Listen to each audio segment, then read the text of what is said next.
नमस्कार, मिशन 2019 में आपका स्वागत है। मैं हूं अखिलेश शर्मा। बात करते हैं हरियाणा की, जहां बीजेपी ने अपना वर्चस्व बनाए रखा है। जींद विधानसभा उपचुनाव में बीजेपी को जीत मिली है। कांग्रेस के प्रवक्ता रणदीप सुरजेवाला तीसरे नंबर पर आए। यह हाई प्रोफाइल सीट मानी जा रही थी। मैदान में बीजेपी, कांग्रेस, इंडियन नेशनल लोकदल और नई बनी जननायक जनता पार्टी मैदान में उतरी। कांग्रेस को उम्मीद थी कि सुरजेवाला का चेहरा उसे जीत दिला सकता है, इसीलिए वो कैथल से विधायक होने के बावजूद इस मैदान में उतारे गए। लेकिन नतीजों ने कांग्रेस को निराश कर दिया। नई बनी जननायक जनता पार्टी से भी कम वोट कांग्रेस को मिले हैं। जींद उपचुनाव में बीजेपी को 50,566 वोट, जननायक जनता पार्टी को 37,631 वोट, कांग्रेस को 22,740 वोट मिले।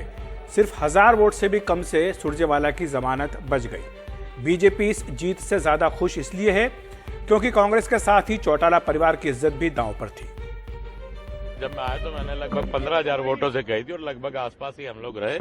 और ये जींद की जनता का प्यार है और माननीय मुख्यमंत्री जी की जो कार्यशैली रही है, ये उनका प्यार है जिनकी वजह से लोगों ने इतने वोटों से जिताने का काम किया। क्योंकि इस रण में बड़े बड़े महारथी भी थे। आप ये देखिए, उन महारथियों को भी पछाड़ने का काम किया।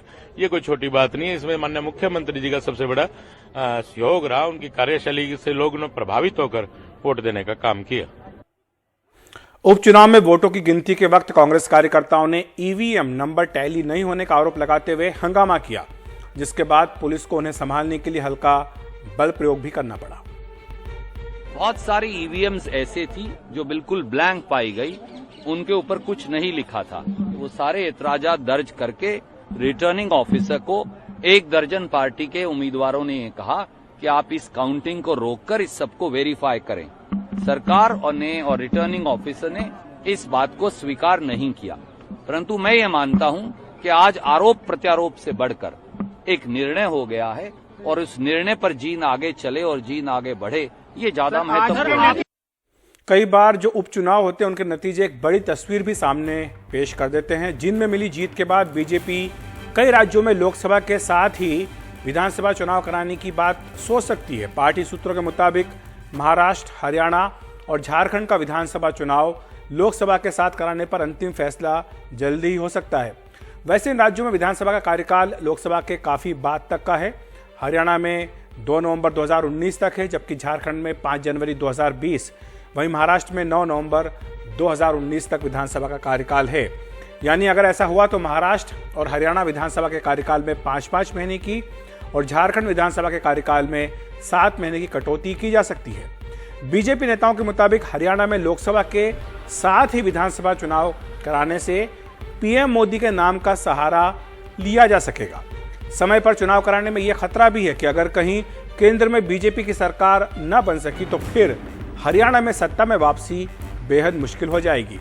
पार्टी सूत्रों के मुताबिक प्रधानमंत्री एक साथ सारे चुनाव कराने की वकालत करते रहे हैं और आम चुनाव के साथ आंध्र प्रदेश, उड़ीसा, अरुणाचल प्रदेश और सिक्किम के विधानसभा चुनाव होने हैं। ऐसे में अगर इन राज्यों के चुनाव भी साथ कराए जाएं तो प्रधानमंत्री की एक देश एक चुनाव मुहिम को बल मिल सकता है। बीजेपी सूत्रों के मुताबिक पार्टी को निकाय चुनाव में भी सफलता मिली थी। हरियाणा की बात हम कर रहे हैं और विपक्ष वहां पर बिखरा हुआ है। ऐसे में फिर से इन राज्यों को जीतना आसान रहेगा। अब देखने वाली बात होगी कि अगर विधानसभा चुनाव लोकसभा के साथ हुए तो क्या बीजेपी को फायदा होगा?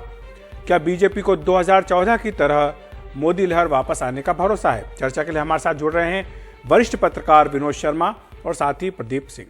विनोद जी, वैसे तो उपचुनाव है, एक छोटा सा उपचुनाव माना जाता है, लेकिन कई बार उपचुनाव एक बड़ी तस्वीर भी पेश कर देते हैं और उपचुनाव कई बार ये भी इशारा कर देते हैं कि हवा कहाँ बह रही है। आपको लगता है कि जींद का उपचुनाव एक ऐसा चुनाव है जिसके चलते बीजेपी वहां हरियाणा के विधानसभा चुनाव लोकसभा चुनाव के साथ कराने का फैसला कर सकती है? नहीं, हो सकता है।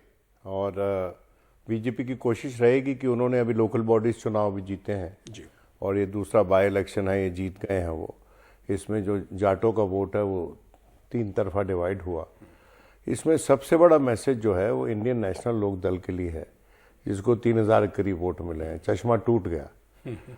और जननायक जनता पार्टी जो है वो सही में जो देवीलाल की जो लेगेसी है उसकी क्लेमेंट बन के उभरी है जी।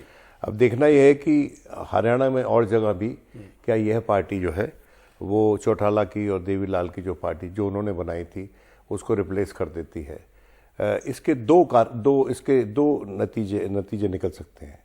ये भी हो सकता है कि जो परिवार में फूट पड़ी हुई थी वो परिवार इकट्ठा हो जाए, और ये भी हो सकता है कि इन दोनों में से एक धड़ा जो है वो बीजेपी के साथ चला जाए या कांग्रेस के साथ चला जाए।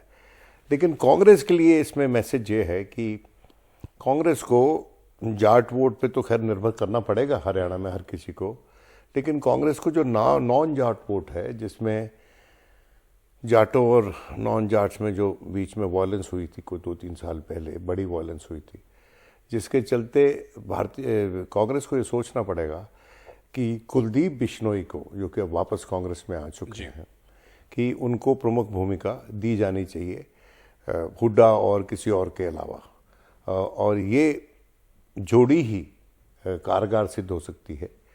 रही बात बीजेपी की, बीजेपी जीती है और जीत से उत्साहित है, और अभी पिछले 1 साल तक तो ये कहा जाता था कि बीजेपी साफ हो जाएगी हरियाणा में, लेकिन अब कुछ समीकरण ऐसे बने हैं जिससे बीजेपी को आशा होने की संभावना है। प्रदीप जी, मैं आपको लाना चाहूंगा, क्या आप मानते हैं कि बीजेपी के लिहाज से ये सूट करता है कि हरियाणा के चुनाव जो है वो लोकसभा के साथ ही करा लिए जाए? महाराष्ट्र की बात भी हो रही है, उस पर हम बाद में बात करेंगे, लेकिन हरियाणा की अगर हम पहले बात करें, आपको लगता है कि एक मनोहर लाल के नाम पर जो बीजेपी ने दांव चला था, जिन्हें लेकर बीच में टिप्पणियां की गई कि वो शायद दांव ठीक नहीं था, लेकिन एक के बाद एक वो चाहे स्थानीय निकाय पहले और अब ये उपचुनाव, लग रहा है कि बीजेपी का जो गैर जाट वाला दांव था वो कहीं ना कहीं कामयाब हुआ है, और शायद बीजेपी ये कोशिश करे कि इसको दोहराया जाए। देखिए, लोकसभा के साथ विधानसभा का चुनाव कराया जाए या नहीं कराया जाए, ये फैसला करते समय पार्टियां, कोई भी पार्टी हो, वो एक बात देखती है कि क्या स्टेट गवर्नमेंट की एंटी इनकम्बेंसी हमको ड्रैग तो नहीं कर देगी। अगर एंटी इनकम्बेंसी ज़्यादा है जो बुरा असर डाल सकती है, लगता है कि सरकार का फिर से लौट के आना मुश्किल है, तब वो लोकसभा के साथ चुनाव नहीं कराएंगी, जो झारखंड में होगा। हालांकि अभी हम लोग हरियाणा की बात कर रहे हैं, लेकिन झारखंड में वो स्थिति है, झारखंड में मुश्किल है। हाँ, बहुत मुश्किल है बीजेपी का फिर से लौट के आना। तो ऐसे में वहाँ लोकसभा के साथ कराना मतलब होगा कि लोकसभा में भी नुकसान हो। लेकिन हरियाणा और महाराष्ट्र, हरियाणा की बात कर रहे हैं तो हरियाणा में निश्चित रूप से देखिए, बीजेपी के जितने मुख्यमंत्री हैं उनमें सबसे लो प्रोफाइल है मनोहर लाल खट्टर, और वो चुपचाप काम करते रहे हैं बिना किसी प्रचार के। और वो जो अभी स्थानीय निकाय के चुनाव हुए, ये बाई इलेक्शन हुआ, इससे पहले बाई इलेक्शन हुआ, ये इन सब में दिखाई देता है कि उसका असर है। दूसरा, बीजेपी के पक्ष में बड़ी बात यह है कि उसके पास कोई बड़ा जाट लीडर नहीं है जो क्लेमेंट हो उस तरह से पावर का, और जाट वोट बटा हुआ है। कांग्रेस, हाँ, कांग्रेस और देवीलाल के परिवार में जो है जाट वोट बटा हुआ है। एक समय नॉन जाट वोट जो है वो कांग्रेस का ट्रेडिशनल वोटर हुआ करता था, वो कांग्रेस से भजन लाल के बाद जो है धीरे धीरे खिसकना शुरू हुआ, वो 2014 में बीजेपी के साथ चला गया, उसी की वजह से बीजेपी सत्ता में आई। तो अब बीजेपी को जाट वोटों के बंटवारे का फायदा मिल रहा है, और नॉन जाट वोट जो हैं उनके कंसोलिडेशन का फायदा मिल रहा है, और दोनों जगह सरकार होने का एक अलग एडवांटेज है। ठीक है, विनोद जी, मैं आपको लाना चाहूँगा, कांग्रेस के चेहरा माने जाते हैं सुरजेवाला, टीवी पर अक्सर देखते हैं, अखबारों में उनका नाम आता है, उनको उतारा कांग्रेस ने, जबकि कैथल से वो पहले विधायक हैं। एक तो ये दांव, और दूसरा कि क्या कांग्रेस में अब नेतृत्व को लेकर के ये तय हो जाएगा कि अब हुड्डा साहब जो हैं उन्हीं के हाथ में कमान रहने वाली है? देखिए, लगता तो यही है, क्योंकि हुड्डा, कुछ लोग माने या ना माने, अभी भी सबसे बड़ा चेहरा कांग्रेस का हरियाणा में हुड्डा ही हैं, भूपेंद्र हुड्डा ही हैं, और उनके बेटे दीपेंद्र भी कोशिश कर रहे हैं। वो अकेले एमपी थे जो पिछली बार जीते थे हरियाणा से जी।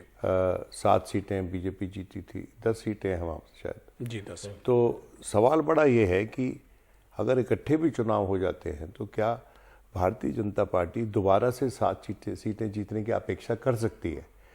ये एक बड़ा प्रश्न है। और जहाँ तक सुरजेवाला का सवाल है, तो मेरी व्यक्तिगत जानकारी ये है कि उनको जिस स्तर पे समर्थन और कांग्रेसी नेताओं से प्रदेश के बीच में मिलना चाहिए वो शायद नहीं मिला, और वो बदकिस्मती वाली बात है। तो इस पे कांग्रेस को विचार करना पड़ेगा। एक ऐसी स्टेट है जो दिल्ली के बिल्कुल बगल में है, और दिल्ली में भी अभी कोई अलायंस हुई नहीं कांग्रेस की, और आम आदमी पार्टी से होने की चर्चा थी लेकिन वो नहीं हुआ है। तो अगर त्रिकोणीय संघर्ष दिल्ली में भी होता है तो उसके फायदे की संभावना भारतीय जनता पार्टी को मैं मानता हूं आज के दिन। कल क्या होता है बड़ा मुश्किल है कहना। और साथ ही अगर चुनाव होते हैं तो देखिए आज के दिन हमने देखा था मध्य प्रदेश में भी कि जो सेंटर की एंटी इनकम्बेंसी है जी, वो पार्टी को स्टेट में हर्ट किया। और आज के दिन सेंटर की एंटी इनकम्बेंसी ज्यादा है और इसलिए उसके चलते ये जो मोदी जी की जो अपनी शख्सियत है वो जो 14 वाली बात थी वो आज के दिन नहीं है। जी। और अभी जो बेरोजगारी के आंकड़े अब प्रत्यक्ष हो गए हैं उसके चलते एक बड़ा कैंपेन की संभावना है जो विपक्ष चलाएगा पूरे समस्त भारत में, और उसका असर मैं समझता हूं हर प्रदेश जी में विनोद जी, होगा। हम इस पर चर्चा करेंगे। साथ ही भी पूछेंगे आपसे और प्रदीप जी से कि क्या महाराष्ट्र में शिवसेना के साथ अगर बीजेपी का सीटों का बंटवारा हो जाए तो वहां पर भी हरियाणा के साथ ही और महाराष्ट्र के चुनाव भी लोकसभा के साथ हो सकते हैं या नहीं, इसकी क्या संभावना है। लेकिन वक्त एक ब्रेक का।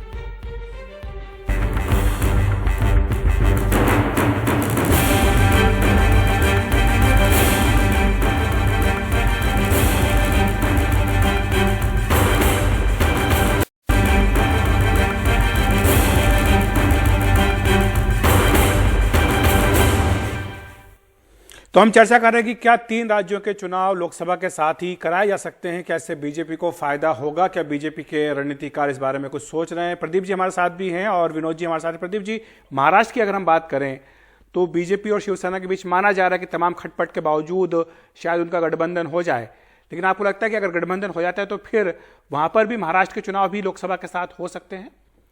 देखिए अखिलेश जी, पिछले महीने भर में करीब शिवसेना के लोकसभा सदस्यों की 2 बार उद्धव ठाकरे के साथ बैठक हुई है।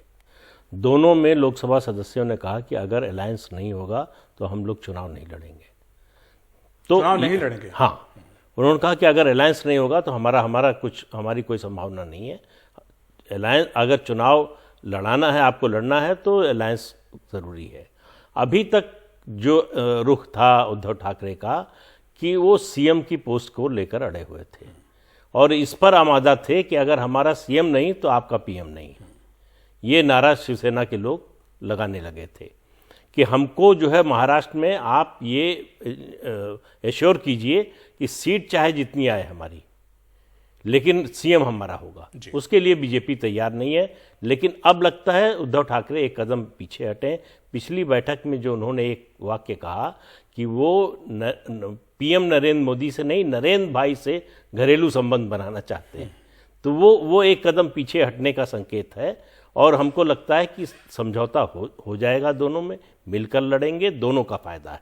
अलग अलग लड़ेंगे, दोनों का नुकसान। तो क्या चुनाव फिर वो अगर होता तो होता वो शिवसेना चाहेगी। शिवसेना हमेशा आशंकित रहेगी कि 2014 की तरह ऐसा ना हो कि बाद में बीजेपी अभी अलायंस कर लें, बीजेपी बाद में दगा दे जाए।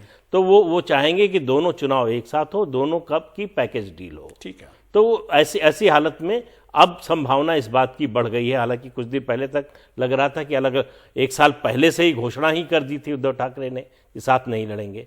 लेकिन अगर कांग्रेस एनसीपी अलग लड़ रही होती तो स्थिति दूसरी थी। वहां अलायंस हो गया है, वो साथ लड़ेंगे, ज्यादातर सीटों पर बातचीत भी हो गई है।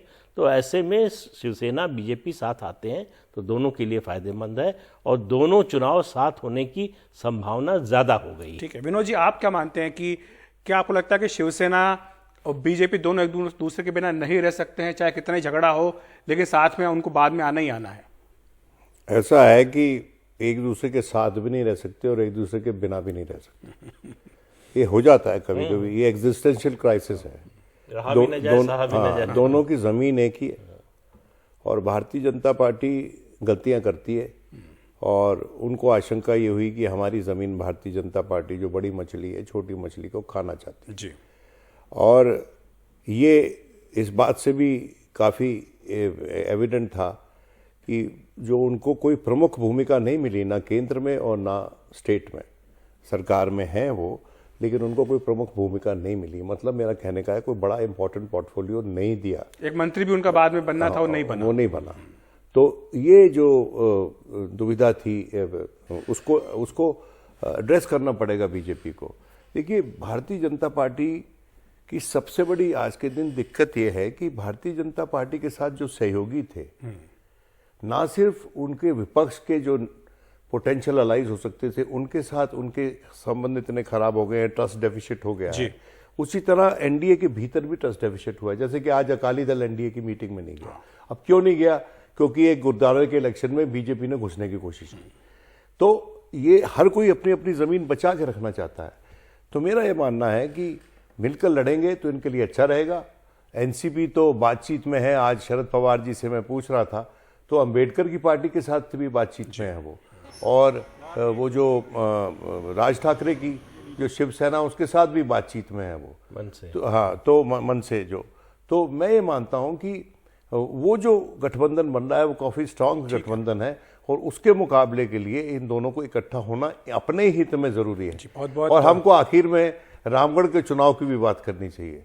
जो राजस्थान में एक सीट जीत ली है वहां पर बीजेपी ने और कांग्रेस ने, और उसके चलते उनको पूर्ण बहुमत सिंपल मेजोरिटी उस स्टेट में मिल गई। बीएसपी पर अब निर्भर नहीं रहे हैं, मिल गई है 99 से 100 हो गए। नहीं, हाँ, तो एक तो आरएलडी एक सीट और मिला करके साथ मिला था ना, लड़ा था। तो बहुत बहुत शुक्रिया। तो उपचुनाव जो है वो कई बार अलायंस की जो उपचुनाव कई बार बड़ी तस्वीर हमारे सामने बना देते हैं, लेकिन ये बात जरूर है, हमारे विशेषज्ञों का ये मानना है कि अगर पार्टी में कुछ, बीजेपी में कुछ तय होता है तो यह संभावना बनती है कि महाराष्ट्र और हरियाणा के चुनाव जो है वो लोकसभा चुनाव के साथ करा लिए जाएं, लेकिन झारखंड में इस बात की संभावना फिलहाल कम लग रही है। तो इंतजार करना होगा कि बीजेपी इस बारे में क्या फैसला करती है। मिशन 2019 में इतना ही। देखते रहिए NDTV इंडिया।